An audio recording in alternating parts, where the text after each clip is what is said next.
ভাই আজকে আতল্লা ক্যামেরা ধরো। রক্তের বন্ধন চাতকবার দ্বিতীয় প্রতিষ্ঠাবার্ষিকী উপস্থিত আছেন সম্মানীয় সভাপতি ও প্রধান অতিথি, উপস্থিত আছেন সম্মানীয় বিশেষ অতিথি, আমাদের মাঝে উপস্থিত আছেন বাংলাদেশের বিভিন্ন সংগঠনের প্রিয় সহযোগীরা, উপস্থিত আছেন রক্তের বন্ধন চাতকবারের আমার প্রাণ প্রিয় সহযোগীরা, যাদের অক্লান্ত পরিশ্রমে একটি পার্টি অঞ্চলে একটি সংগঠন প্রতিষ্ঠিত হয়েছে।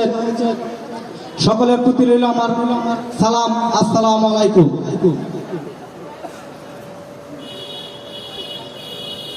সৃষ্টির সেবা, স্রষ্টার সেবা, মানবতার টানে বই নেই, রক্তদানে দ্বিতীয়বার দিয়েছে, তৃতীয়বার দিতে যদি শরীরে আমি মোহাম্মদ সাদ্দাম হোসেন তৃতীয়বার দিতে প্রস্তুত।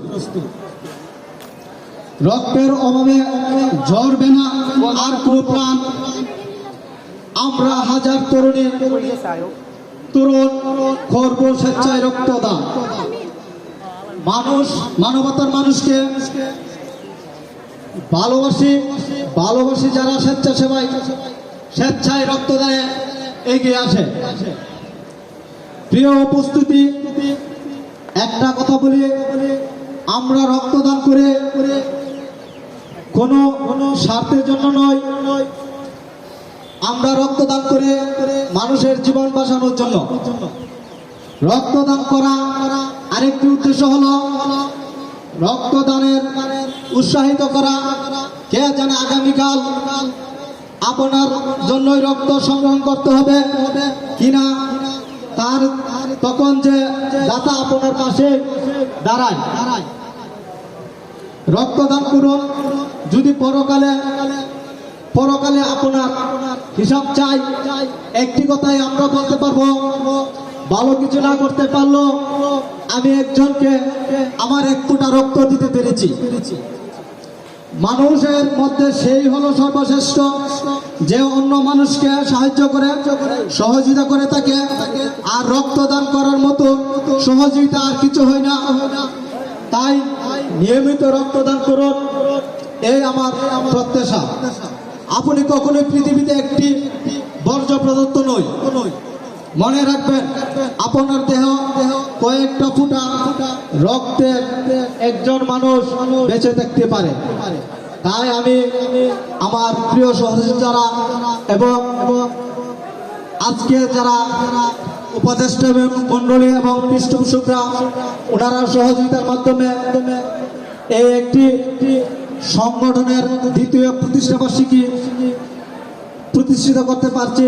এই জন্য ওনাদেরকে আমাদের সংগঠনের সকল স্বেচ্ছাসেবীর ভাইয়ের পক্ষ থেকে একটা করতালি দেওয়া হোক। আরেকটি কথা বলি, আমি শেষ করে দিব। কারণ যার যে নেশা, সেই নেশাই তাকে।